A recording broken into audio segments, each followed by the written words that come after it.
Hello.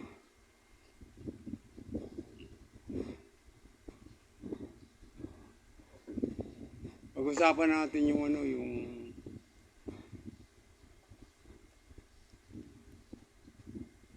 yung West Philippine Sea na sinasabi. Pero meron munang isang awit.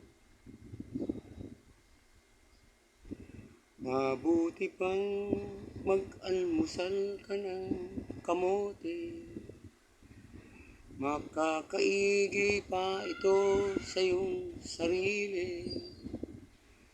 Bakit ba puro ka biyahe? At gera pa ang gusto mo.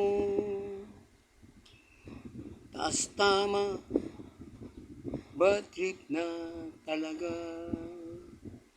Bad trip lang yan. Kulang lang yan sa pahinga. Pahinga lang. Kasi, huwag natin pagtripan yung gera. Ang layo ng dahilan. Sasabihin, atin yung ganito, meron tayong ano dun. Yung tinuturo mo, abandon na ano yun eh. Mga island na abandon, wala namang tubig dun, wala namang pwedeng tumira dun. Ikaw nga, tumira ka nga dun sa island na yun, wala namang tubig. Oh. Saka yung pinupuntahan yung lugar dun, sa Yungin Soy. Barkong bulok na, matagal ng bulok yun. Bakit ba? Ano ba ginagawa nilang mga kapgo lang naman yun nandoon? Para nananadya lang kayo yata yun ng bubuli. Pumupunta kayo dun. May mga bandera kayong dadaan. Siyempre, ang layo. Isipin mo manggagaling dito, papunta ron. 12 hours. Ang layo nun, 12 hours. Samantalang sa kanila, halos 1 hour lang. Andun lang sila sa may borderline. Dadaan ka sa harapan nila. Kumbaga sa ano yan eh, sa lugar namin dito. Oh, pagtawid mo, out of line. Uhulihin ka. Bakit? Out of line ka eh. Pero pwede mo sabihin, bakit? Pilipinas naman to ah. Pag-aari ito ng Pilipinas ah. Susunod tayo sa batas kasi huwag tayo nang bubuli. Pansin ko, tayo nang bubuli. Isda lang yan pinag-aawayan nyo. Pagtapos, community at bansa, ang dudurugin natin. Bansa yan, kita mo na ano nangyayari sa Ukraine. O saan sabi sa Ukraine? Iwan mo na yan, Russia. Pumunta ka na sa NATO. Ano sabi ng Russia? Huwag mong gagawin yan. Gigera tayo. Ano sabi ng puti? Subukan mo. O ano sabi ng Russia? O sige, World War III. Binomba na. O, may nangyari ba? Tahimik. Ganun ang mangyayari sa atin. Madudurog lang tayo. Ang dami ng bansang nadurog. Kita mo itong itong Israel sa kayong Gaza. Ano nangyari? Binomba ng binomba. Durog. O ano yung nangyari sa mamayan? Iyakan ng iyakan. Samantalang yung napasimuno, nasa Lebanon, tumakbo. O eto ngayon, magsimula ng gera, saan ka naman tatakbo? Niiwan mo kami sa ere, tatakbo ka. Ano ba nangyayari? Ba't ganun? Isda lang yan. Binabantayan nyo, barko. Anong barko yun? Hindi naman bago yun. Bulok yung barko na yan eh. Abandon yung barko na yan eh. Kinakalawang na eh. Ba't hindi mo nilang iuwi dito sa Maynila yung barko? Kung gusto mo ng barko, pahila mo, dali mo rito at ipakilo mo. Putik na yan, nananadya lang kayo dyan eh. May taga-Palawan din ako eh. Nakita akong tsura dyan. Lugar na yan, maraming abandon na area dyan. Mga isla na hindi pinakikinabangan, tinatambayan lang namin, nagbabangka kami. Doon kami tatambay. Oh. Nanginginain kami doon, nag-iihaw-ihaw, tapos alis na. May dala kaming tubig, may dala kaming kung ano-ano. Kasi doon sa lugar na yun, wala. Wala kang makikita. Huwag yun ang pagkukulan ng pansin. Ang pagkukulan nyo ng pansin, yung corruption dito sa Pilipinas.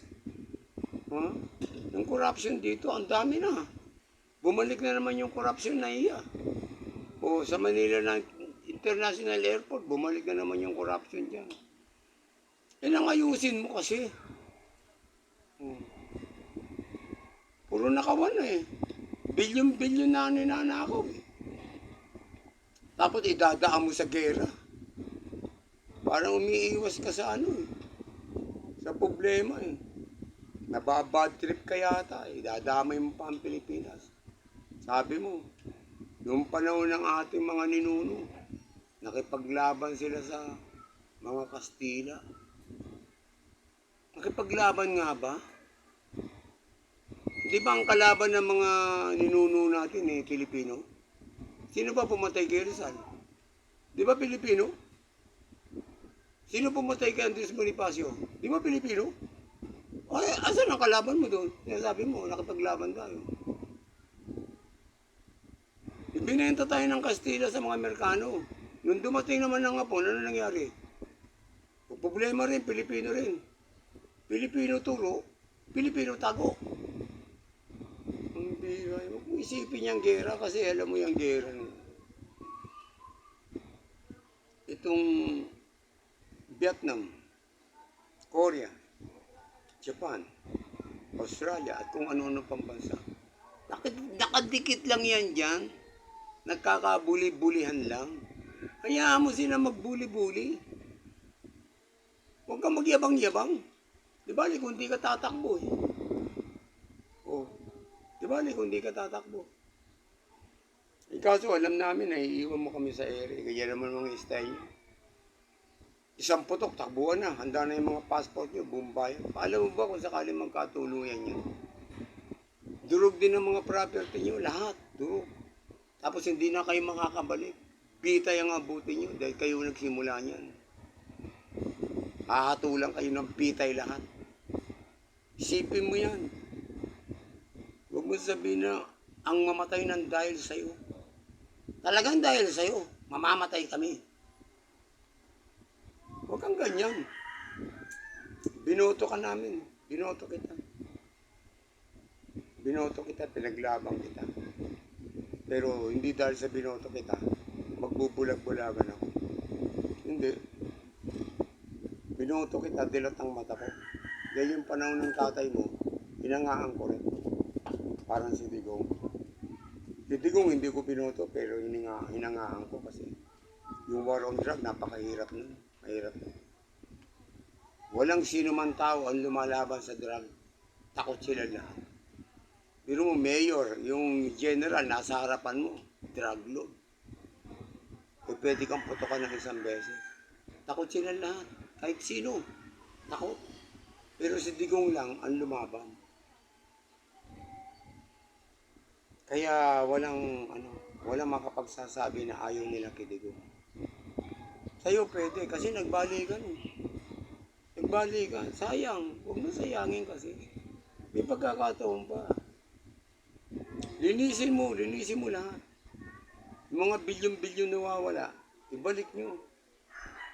Kung sanay niya, sabihan mo sa kanila. Sabihin mo, umalis kayo dyan. Tatanggalan ko kayo ng trabaho, pati kumpanya nyo, ubos. Tanggal dyan. Ganun. Hindi pinababayaan mo, nagbibingi-bingihan ka, mga tawa mo yata yung mga nandun.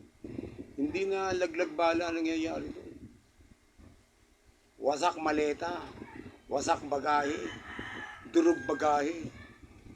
Kung isipin mo, mga mahihirap galing dito sa Pilipinas, naghihirap, punta sa ibang bansa.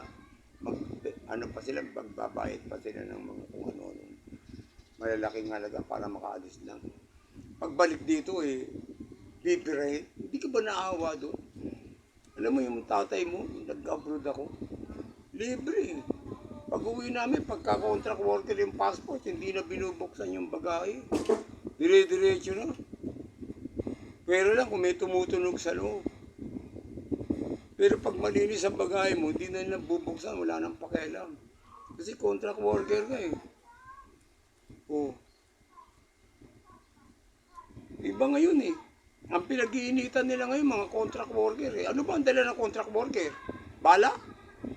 Galing ba yan sa gera? May dalang kanyon? May dalang armalite?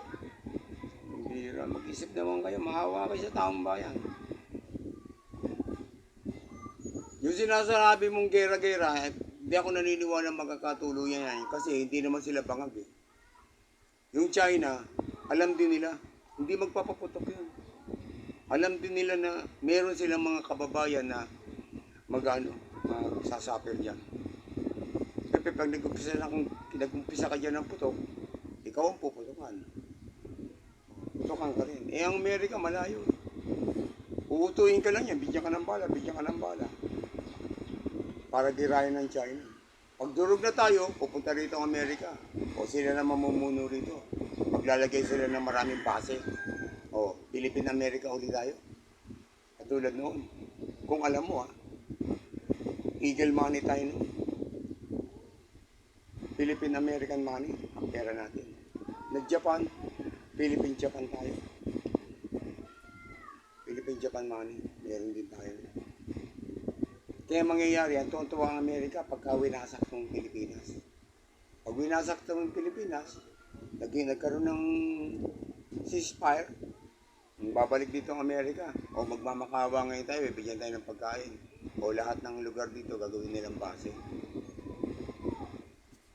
Huwag ganun. Ang Pilipinas ay Pilipinas. Hindi tayo matatapang, hindi tayo nakikipaggera. Ang gamitin natin isip. Kung mamatay, mamatay. Talaga mamamatay. Pero walang takbuhan. Ako, laban ako sa gera. Kahit bukas, gera na. Okay, pero siyempre, ang iniisip natin, yun nasa baba. Tayo mamamatay na, katulad ako, edad ko. Okay lang. Ikaw, edad mo, okay lang din mamatay. Pero paano yung mga kabataan na sumisibol? Paano yung mga sanggol na sumisibol? Umaasa sila. Na yung magigis na nila yung magandang Pilipinas, magandang buhay. Hindi nila asa yung gera. Ito mo nangyayari dyan sa Gaza, sa Ukraine, kung saan bansa. Nag-evacuate lahat, nag-iiyakan, naglalakad. Utak niya. Ganun pa ang gusto mo? Palibasa marami kayong pera, yung mga pera nadala nyo na sa ibang bansa. Dapat hindi kayo tatanggapin doon. Pag nagkaroon ng gera dito sa Pilipinas, walang namumuno dito na tatanggapin sa ibang bansa. Bitay. Dahil inabandon mo ang Pilipinas. Inabandon mo ang bayan mo. Tatakbo ka. Walang tatanggapin. Dapat. Walang tatanggapin Pilipino sa ibang bansa. Pagdating doon, kulong ka agad. Sabay bitay. Dapat ganun. Para walang walang baliw. Walang buwang, walang tanga.